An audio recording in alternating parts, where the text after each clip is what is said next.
यात्रा भविष्य की सप्तऋषि महर्षि सुषेण जी और आरजे पुनीत के साथ प्रेजेंटेड बाय ज्ञान, विश्वास से भरा।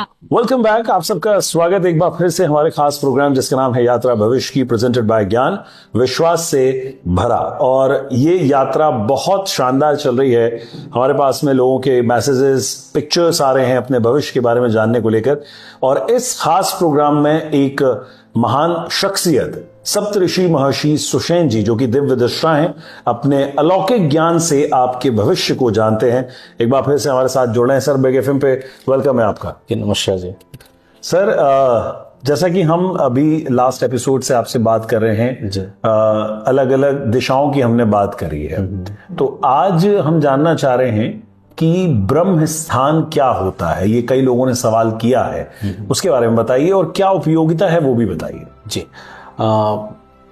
सभी दिशाओं में, घर की सभी दिशाओं में, या जो घर में जो प्लॉट का जो हिस्सा होता है उसकी सभी दिशाओं में सबसे ज्यादा जो मुख्य स्थान होता है, जो ऊर्जा से जो परिपूर्ण होता है, जहाँ पे ऊर्जा का विकास होता है, जहाँ पे ऊर्जा विकसित होती है, जो कि उस प्लॉट का केंद्र होता है, उसको हम ब्रह्म स्थान बोलते हैं। बहुमूल्य भी है अपने आप में, क्योंकि जहाँ पे ऊर्जा है तभी कोई जीवन वहां रह सकता है या जीवन का व्यापन कर सकता है। यदि हम अपने गांव की तरफ कूच करते हैं तो बहुत बड़ा सा आंगन होता है और बीच का स्थान हमसे खुला होता है। उस बीच के स्थान में हमारे जो मिलने वाले अड़ोसी पड़ोसी या जो बुजुर्ग लोग आते थे, वहाँ शाम को या मॉर्निंग में सुबह तो चाय पीते थे, वहाँ चर्चाएं होती, तो इतना ऊर्जावान होता है कि वो उसको अंदाज नहीं कर सकते। सेंटर होता है, मतलब वाकई जैसे नहीं ब्रह्म। यदि इसको ठीक कर लेते हैं तो हम बहुत सारी चीजों से निजात पा सकते हैं। बिल्कुल। सो ब्रह्म स्थान की अपनी एक उपयोगिता है, लेकिन आजकल घर, फ्लैट्स बड़े छोटे होते जा रहे हैं,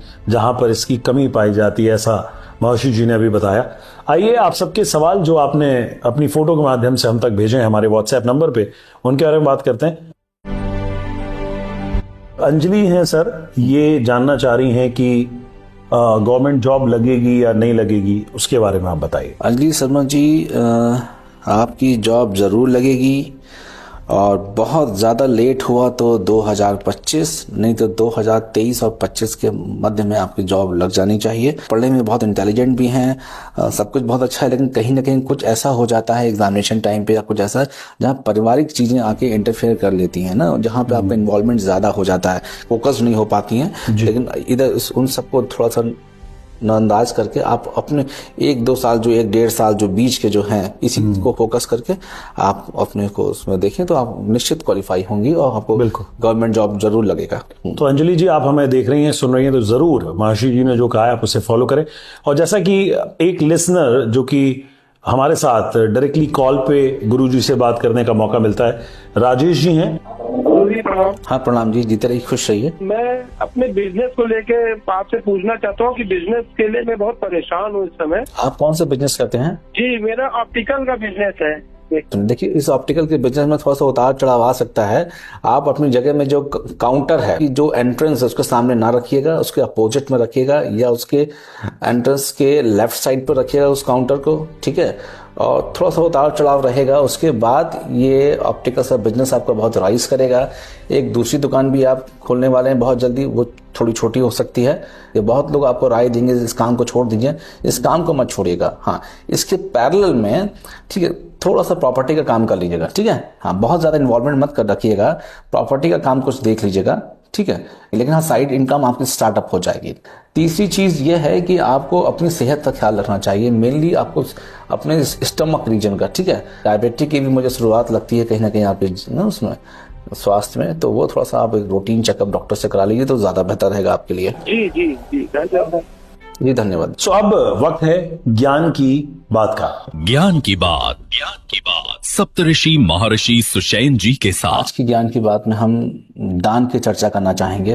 हमारे समाज में हर तरीके की चीजों को दान किया जा सकता है, जब वस्त्र है, अन्न है, जो चीज आपसे छूट रही है या उसकी अधिकता हो रही है, जिसका आप जीवन में भोग नहीं कर पा रहे हैं। आप खाना खाने का समय हो गया, खाना टेबल पर लग भी गया, आप खाने पर जाने के लिए बैठ भी गए हैं, लेकिन कहीं कुछ ऐसे अनजाने कारणों की वजह से कुछ अचानक ऐसी घटना आ जाती है, कुछ अचानक ऐसे कारण आ जाते हैं कि हम चाह कर भी हम उस खाने का एक निवाला तक अपने मुंह में नहीं ले जा पाते। इसका मतलब कि उसको वो दान मांगता है, जी। उस अन्न का दान आपको करना चाहिए। तो इट मीन्स ये एक प्रकृति का ये एक सांस्कृतिक इंडिकेशन है जो हमको एक दूसरे से सामान्य तौर पर जोड़ता है। सो ये दान को लेकर विशेष रूप से महर्षि जी ने आज आपको बताया कि किस तरीके से, किन चीजों का किस समय में आप दान कर सकते हैं।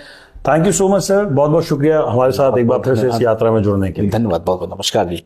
तो आप भी इस हमारे खास प्रोग्राम में, जिसका नाम है यात्रा भविष्य की, प्रेजेंटेड बाय ज्ञान, विश्वास से भरा, आपके मन में भी कोई सवाल है भविष्य से जुड़ा, कोई भी सवाल आप अपने बारे में, फैमिली के बारे में, अपने बच्चों के बारे में, किसी के भी बारे में आप इस यात्रा भविष्य की इस खास प्रोग्राम के माध्यम से पूछ सकते हैं। उसके लिए आपको आपकी फोटो, आपकी डिटेल के साथ आपका सवाल 9918860943 पे व्हाट्सएप करना है और इस यात्रा के साथ आप जुड़ सकते हैं। सुनते रहिए 94.3 बिग एफएम, धुन बदल के तो देखो। यात्रा भविष्य की सप्तऋषि महर्षि सुषेण जी और आरजे पुनीत के साथ, प्रेजेंटेड बाय ज्ञान, विश्वास से भरा।